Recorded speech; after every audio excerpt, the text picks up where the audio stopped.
เรียบร้อยเลย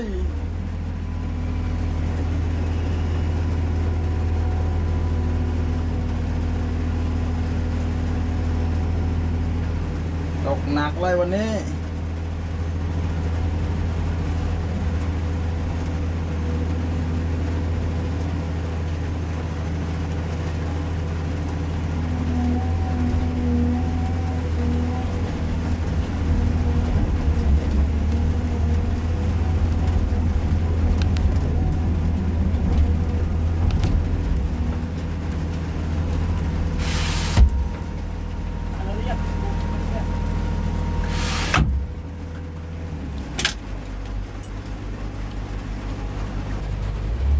เรียบร้อยเลย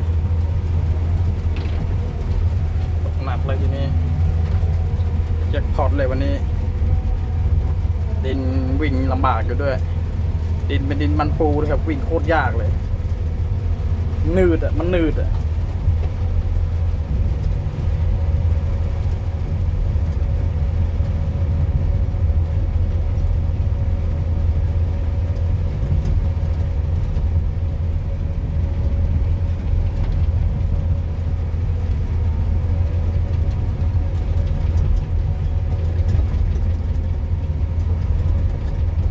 ดินอย่างเงี้ยลักษณะแห้งยาก